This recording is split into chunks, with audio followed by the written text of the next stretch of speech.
Salam sejahtera, anda sedang menonton cerita di sebalik berita. Hari ini hari ke-500 Perintah Kawalan Pergerakan PKP sejak ia dilaksanakan sejak awal Mac tahun lalu.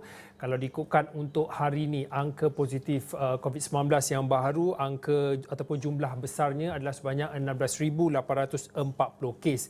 Kalau ikutkan pecahan mengikut negeri, sudah tentu kita melihat yang paling tinggi masih lagi kekal untuk beberapa minggu, iaitu Selangor. Selangor mencatatkan positif angka yang baru adalah 6,092 kes, manakala diikuti wilayah Persekutuan Kuala Lumpur, iaitu sebanyak 2,114 kes baharu. Negeri yang ketiga yang mencatatkan angka yang cukup tinggi kes positifnya adalah Kedah.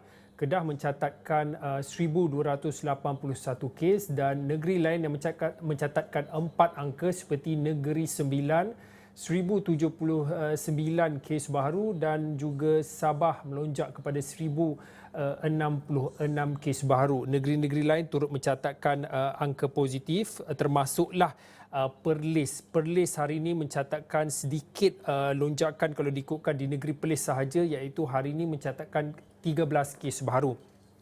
Baik, selain daripada melihat kepada status terkini COVID-19 ini, saya ingin bawakan kepada anda jika ada yang terlepas tentang khususnya perkembangan semasa program imunisasi COVID-19 ataupun disebut sebagai PICK. Angka besarnya jumlah pemberian bagi dos 1 dan juga dos 2 sehinggalah semalam 29 Julai, iaitu angka besarnya 19,502,452 bagi campuran bagi pemberian dos 1 dan juga pemberian dos 2. Kalau dilihat kepada pemberian dos 1 ataupun dos pertama, angkanya adalah 13,184,742 individu telah pun menerima dos pertama, manakala 6,317,000 telah pun sempurna bagi kedua-dua pemberian dos. Kalau diikutkan juga, kalau dilihat daripada pembandingan negeri-negeri, sudah tentu kita melihat kepada Lembah Kelang 5.4 juta bagi dos 1, manakala lebih pada 2 juta bagi pemberian dos 2. Negeri-negeri lain yang turut mencatatkan angka tinggi seperti Sarawak mencatatkan hanya melihat kepada angka lebih pada pemberian dos 1 itu lebih kepada 1.6 juta, bagi dos kedua lebih kepada 1.2 juta. Johor juga mencatatkan angka yang cukup tinggi bagi pemberian dos vaksin. Bagi dos pertama 1.039 juta, bagi dos yang kedua yang telah pun sempurna kedua-dua dos 422,633 pemberian dos. Ini adalah yang anda saksikan ketika ini di skrin adalah perbandingan ataupun secara keseluruhannya jumlah kumulatif bagi pemberian dos vaksin. Angka besarnya sekali lagi 19.502 juta bagi pemberian dos 1 dan juga dos 2. Baik, untuk cerita pada waktu ini, kalau boleh saya nak bersama dengan Wakil Esru Awani di Kelantan, Muafindi Muhammad. Kalau diikutkan hari ini juga adalah hari yang pertama bagi 6 kampung, khususnya bagi komuniti ataupun masyarakat orang asli di pedalaman Gua Musang. Kalau diikutkan hari ini sehinggalah 9 Ogos nanti, khususnya bagi 6 kampung orang asli di pedalaman Gua Musang di Kelantan ini dikenakan PKPD, iaitu Perintah Kawalan Pergerakan diperketatkan.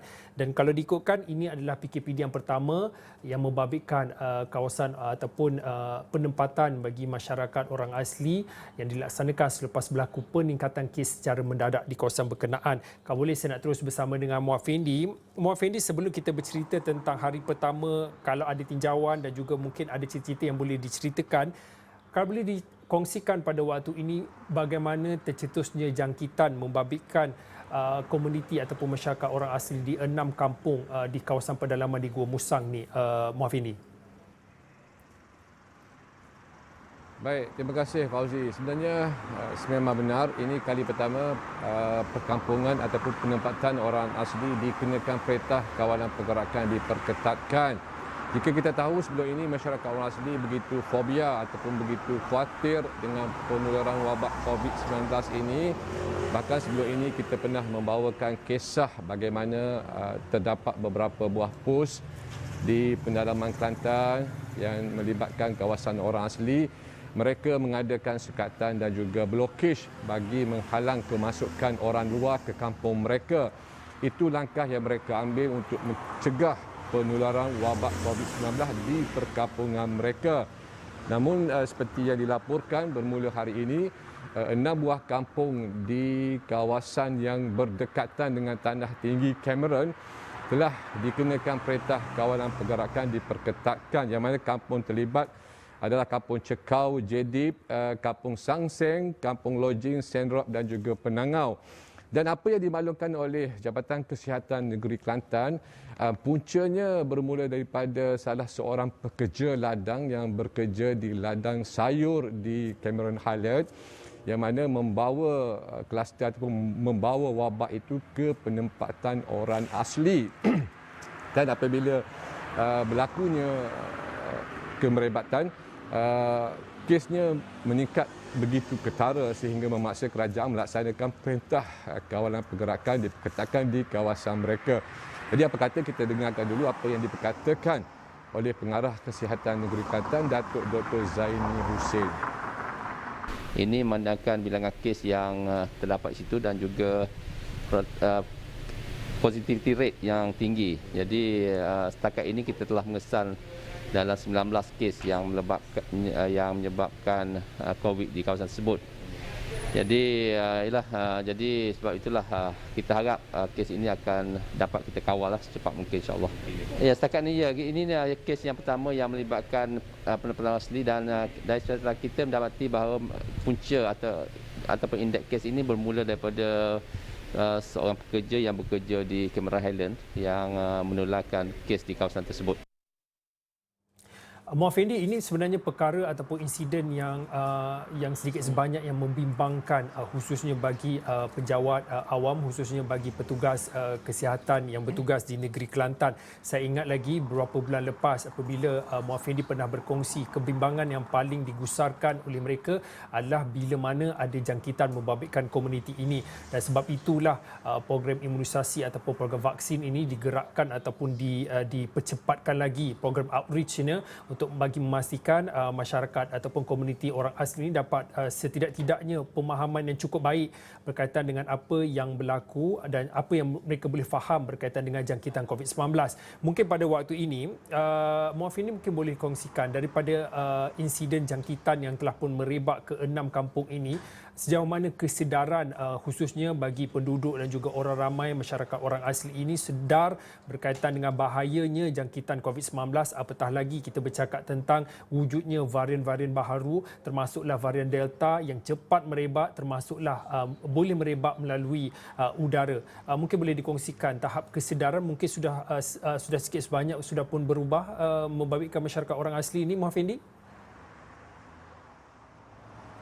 Sebenarnya Fauzi, seperti yang kita laporkan sebelum ini, kadar pendaftaran vaksinasi bagi masyarakat orang asli khususnya kaum termiar di pengalaman Kelantan begitu rendah, yang mana kebanyakan mereka tidak mahu ataupun tidak mendaftar di aplikasi MySejahtera dengan pelbagai alasan, termasuklah akses internet dan juga soal komunikasi. Begitupun outreach yang dijalankan oleh Tok Batin, yang dijalankan oleh wakil rakyat, yang dijalankan oleh pihak berkuasa telah masuk ke kawasan orang asli dan mendaftar secara manual. Dan alhamdulillah saya dimaklumkan sebahagian besar masyarakat orang asli telah pun mendaftarkan diri mereka dan bersedia untuk menerima suntikan. Namun begitu seperti yang dimaklumkan oleh Pengarah Jabatan Kesihatan Negeri Kelantan, vaksin jenis single dose ataupun berkemungkinan yang akan diterima jenis daripada CanSino belum lagi diterima, yang membabitkan lebih 8,000 dos, dan pada masa ini vaksin berkenaan masih lagi belum tiba dan pihak berkuasa masih lagi menunggu ketibaan vaksin itu untuk melaksanakan outreach dan juga vaksinasi secara besar-besaran di penempatan orang asli.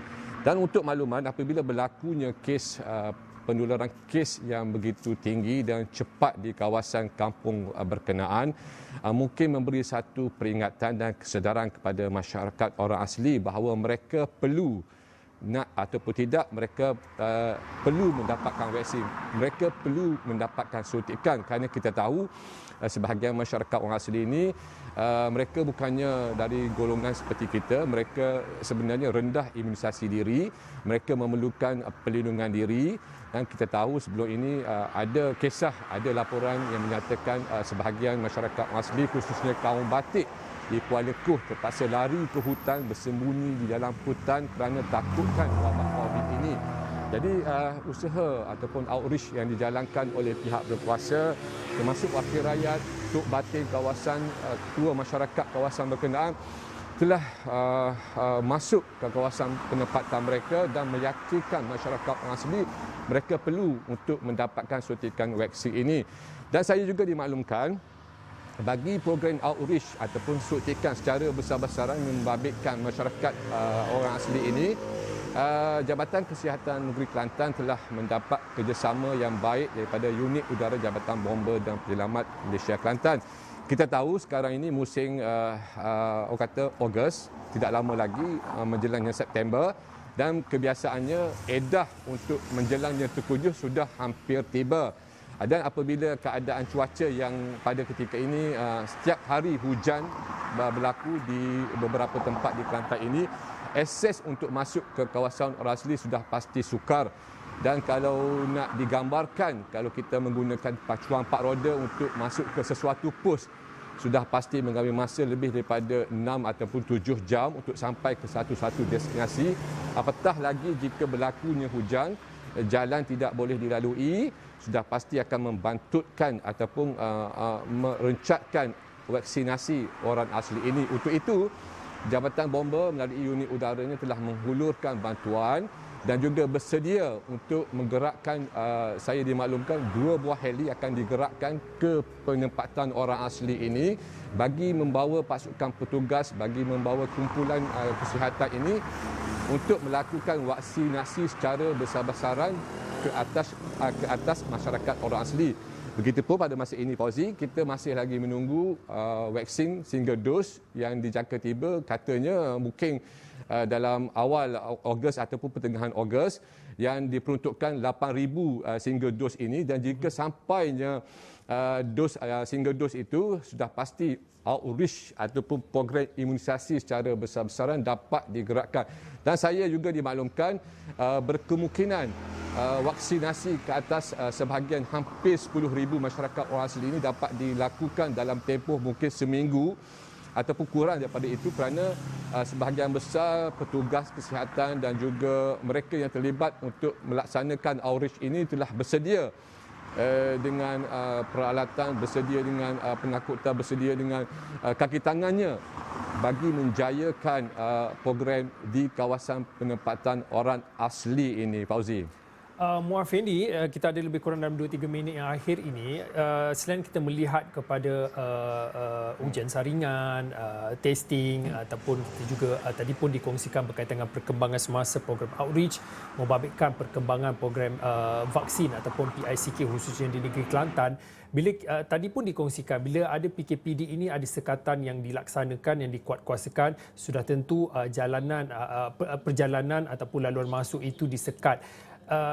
Dalam pada waktu ini, dalam 2 minit ini, mungkin Muafini boleh kongsikan bagaimana jenis-jenis bantuan yang kalaulah ada komuniti di sekitar 6 kampung di kampung orang asli di kawasan pedalaman di Gua Musang ini ingin membantu.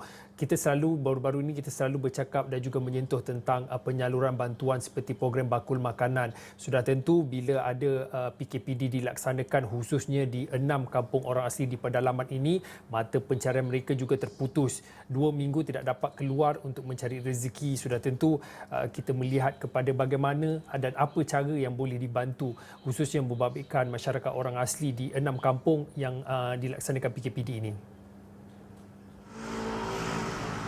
Sebenarnya, Fauzi, bila kita bercakap mengenai komuniti orang asli ini, mereka sebenarnya bergantung 100% ataupun mengharapkan bantuan dan pertolongan masyarakat luar. Namun untuk secara terusnya masyarakat luar membabitkan badan bukan kerajaan ataupun sukarela ataupun badan korporat dan sebagainya untuk menghulurkan bantuan kepada penempatan mereka, mungkin perkara itu agak sukar.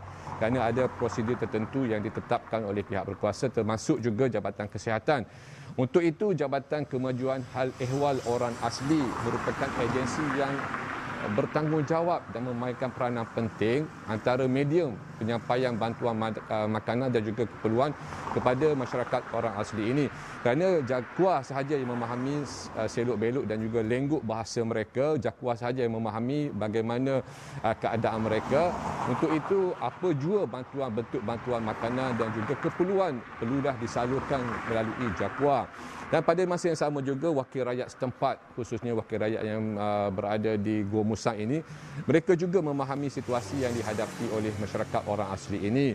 Dan soal PKPD ini merupakan soal pertama kali yang dihadapi oleh masyarakat orang asli. Mereka sebenarnya perlu diberi kefahaman yang selebihnya berbanding kita, kerana mungkin mereka ingin bebas masuk ke hutan dan keluar mencari sumber makanan di dalam hutan. Namun selepas Perintah Kawalan Pergerakan diperketatkan, dilaksanakan di kawasan tersebut, mungkin hak perjalanan mereka, hak pergerakan mereka akan dipendekkan ataupun dihadkan perjalanan mereka, dan keadaan ini mungkin akan menimbulkan kesulitan dan juga menimbulkan kemarahan bagi sekelintir masyarakat orang asli. Untuk itu, amat penting Tok Batin, ketua masyarakat dan juga wakil rakyat memberi kefahaman kepada mereka bahawasanya PKPD ini terpaksa dilaksanakan bagi melindungi dan juga bagi menjaga komuniti mereka supaya penyakit ataupun wabak yang berada di kampung mereka itu tidak merebak keluar.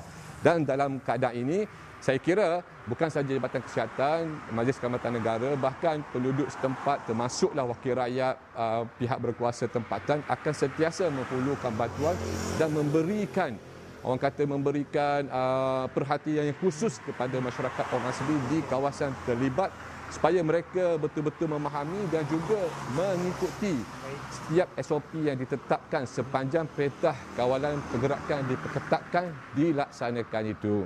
Okey, baik, banyak sebenarnya yang ingin dikongsikan oleh Muhammad Effendi. Saya tahu kalau cakap tentang Gua Musang ni begitu dekat dengan hati Muhammad Effendi, dan banyak sebenarnya cerita-cerita yang boleh dikongsikan oleh Muhammad Effendi. Nanti di lain waktu dan juga di lain kesempatan dikongsikan lagi lah cerita-cerita dan kita melihat kepada realiti rakyat secara khususnya Muhammad Effendi. Baik, cerita berhad seketika kembali lagi selepas ini.